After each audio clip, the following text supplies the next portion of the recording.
Hello, everybody. Hello, everybody. How are you all? Guess what? Today is Thursday. And on Thursday, we think a lot. In fact, it's Thursday Thoughts with Merle and Patty. And I am Merle, the relationship miracle worker. And Patty is Patty Negri, the fabulous psychic medium good witch. So, Thank you, Merle. How's everybody today? It's a beautiful day here in LA, though I'm a little chilly. it is And speaking of locations, we have a really good location type subject today, right? Yes, in fact, you are correct Yeah. because the topic is about location. In fact, how about long distance relationships? That's all about location, isn't it? So, Location, location. location. Is it a good idea? How long can it last? And can you afford it? Wow. I don't know. What do you think, Patty? Well, I think I've never had a real long distance relationship. I have had an affair of sorts with somebody in Australia, but we never figured because I wasn't willing or wanting to go there. He wasn't willing or wanting to go here. We knew what it was. We had a beautiful wild thing when he was in LA, and I went to Australia and we had a beautiful wild thing in Australia. And that's the kind of relationship that it was. I don't in my world, I don't think I again, not seeing an end, like we talked about this morning, that of moving, that it could be anything but that. But that was a perfect thing for what it was and what I wanted at the time. So, Yes, well, a long time ago, uh, before marriage, I had a relationship living in Philadelphia with somebody that lived in New York, and so it was so it's a weekend romance, but that's I didn't see a future in it. So, like you say, you enjoy what you have at the present and understand that that's the present. And as you move on into your future, things change. But there are some people that have long distance relationships for not just a couple of months or not just a year, but for years. And that's really interesting because when we were just talking with Nicole, and she just said that talking about COVID causing long distance relationships. But that's because one partner got caught in one country, and another partner got caught in another country, and were forced to be separated. But even at that point, they had a goal of getting past COVID and getting together. That's that's uh, that's a kind of long distance relationship that I can see easily work because it's just a portion of your your relationship time that it's like sometimes they go away for college or to get to have a particular thing that's for a year, but what do you think about that, Patty? again, because it's a short term. But what about what I think we're talking about on the subject matter? Somebody who falls madly in love with somebody. You had a really good story we talked about on the walk.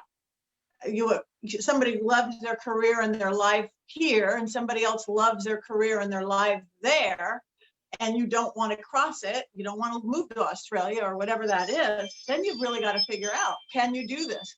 Can you be in a relationship where you only see that person a few times a year or even a few times a month, if depending on where it is? Can you be in a relationship where you don't sleep together almost all the time? You maybe talk or FaceTime. And you even brought up a really good thing about affording it. That's two people living in two places, never planning to come together, having to travel to go see each other. it's priorities to me. It's like, okay, my priority is my job, or living in Los Angeles is more important to me than this person, but that person's still important. But I think it takes some thought, because I think what you talked about earlier, it's a great story. You could tell resentment can be started. Like, I don't like having to spend all my money to travel. I don't like sleeping alone almost all the time. So the story was about a woman telling her story that she met this guy in college. I think it was in college, and they had a relationship and they were in love. And then they graduated college, and he got this fabulous dream job, and it was I think in San Francisco. And she got this dream opportunity that was abroad. And then eventually she came that I guess, I don't know if it was another job or this job brought her into New York. So here they were, a bi-coastal relationship. It's not that they started out that way. It's not like they met online. It's that they met in person in college and developed this relationship that was so loving that they didn't want to give it up, but they didn't want to give up anything else either. So, hence a long-term relationship. And in this particular case, the man had a job that he traveled, and so he was able, and he would travel to New York, and he was able to tack on uh, a day or two with his lover, uh, and the company would pay for it. So, whoa, then that was a cheap visit, nothing. But she had a 9 to 5 job, and so it she had to pay for travel, and so she talked about having to pay. It cost her more, separate or even, but not equal, or I forgot the words that she used. Um, but she was paying for that travel. He was not paying for his travel. And as Patty, as we were talking about it earlier, it struck us, why didn't they share that cost? It was so interesting that they had this relationship. It wasn't just that they were living in separate places. Their entire life was separate. If if you don't have some connection with your money, if it's totally completely separate, and you don't, I mean, you can have separate bank accounts, but if you're not sharing any of the expenses either, that's that's a big part of a relationship, is the pieces, the responsibilities that you share.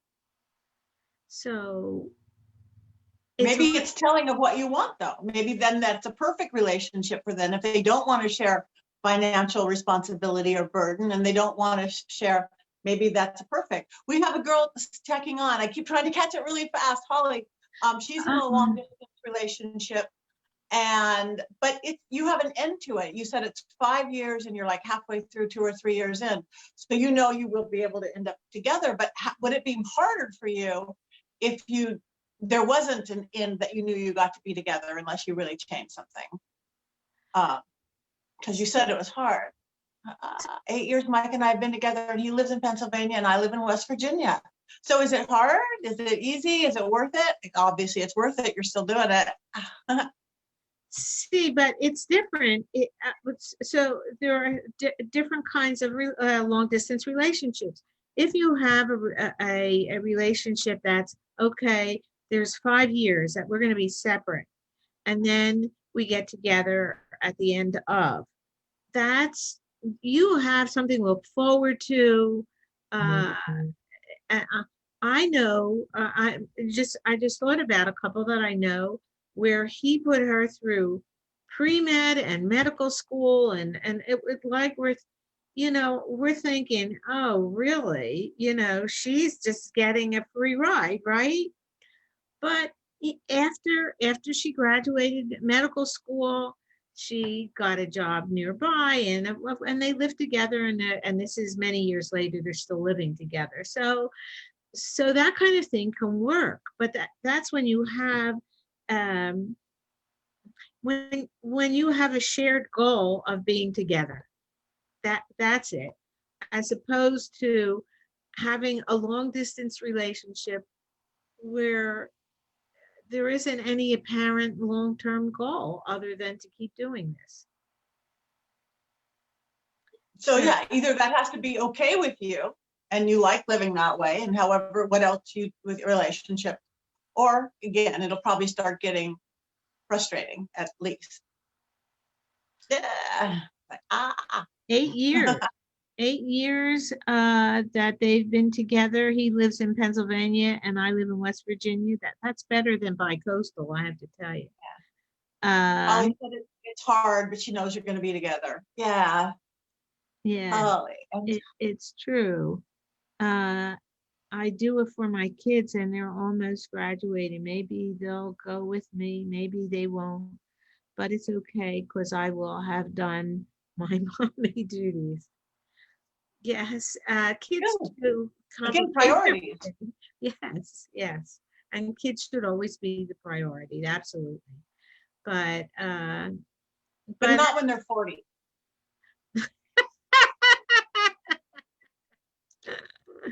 not when they're 40. No, but when your kids are ready to go to college or of that age, then you can in fact uh, when we moved out here, I kind of timed it so that the little one was a good time in their schooling, and my older one would be getting out of college, and I knew that he would come home to us right out of college. I knew he wasn't ready to go, so I said I've got to time it so when he comes home, that home is LA. And that worked. It absolutely worked. And he got a job out here and he was here for, I don't know, for like 5 years. And then he just moved back east because he was just used to being on the East Coast and he's a doctor in Rhode Island. But he's doing great and we're doing great. And let's hear it for Zoom and airplanes. Zoom and airplanes. Yeah. So you girls, we have two girls on there who are in long distance relationships. Has this like Zoom and Skype and FaceTime technology helped? I can only imagine it has. Yeah, and As compared to 10 years ago when we didn't have this. I'd like to know who shares the travel expenses. Or yeah, who pays for the travel expenses is what I mean. That's what I think is kind of interesting. We missed our, did we miss our 11/11? Because Yeah. you have to. Well, but if it's 11/12, that means it means different clocks say different things. Uh, so if the clocks say different things, that means whenever we pick, it's 11/11. Whenever we say so. So I guess it's 11/11. And yesterday was 11/11. It was November 11th, 11/11/2020. So that's kind of a cool thing, if you so make it a cool thing. Yeah. So what versus travel? Not everybody's in relationships. Those of you who are in relationships can think of this. Everybody take a deep breath. Not if you're driving, not if you're operating heavy machinery. Close your eyes or relax your eyes, whichever you're more comfortable with. Take a deep breath in. And if you're in a long distance relationships or contemplating it, or maybe seeing somebody who is, think about that. And if you're not in that, or that's not part of your reality, think about priorities. Think about like priorities of what you pick over what you pick in relationships you have, even if it's just time stuff over travel, or who pays for what, whatever that is. Everybody just think about that for a second. Again, those of you in, I can't wait to hear what you say in long distance relationships. Is there something you could do within it? We both do. Holly said in her case, Yeah. is there, is something you could do to make it easier? Is it you're doing the best you can and it's actually working for you, which both of you say are.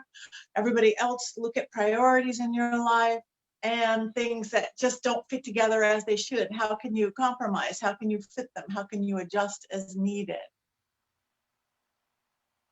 What about anything? You know, that even works, some of that even works with like child custody stuff, people who aren't in couples anymore that have to do that, have to deal with that. So just think about how something in your life works with where distance or time or compromise may be a part of it, and how you at very least could make it better for yourself and the other people involved.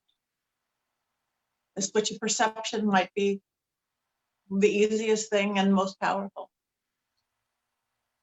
Think about that. Take a deep breath. Appreciate how wonderful you are right now, because we got to be in gratitude. And come back. Yay! So the thing that you mentioned in that, Patty, that was kind of interesting to me is something that we hadn't addressed on all our previous conversations. And that is compromise. That all the, well, compromise is a part of all of life. So I guess it's not surprising. Maybe it's not anymore in long distance relationships, but it's definitely part of it. It's definitely a part of it. And that's a good thing, because that's life, and caring about yourself and caring about somebody else. Um, you have to make choices, and that's, I don't know if that's an uplifting thing to end on, or a downer. I don't know which it is. Both or either. It could go in both columns. We have many things lately that go in both. This is a positive and this is a not positive. So much of life can go in both columns. Interchangeable.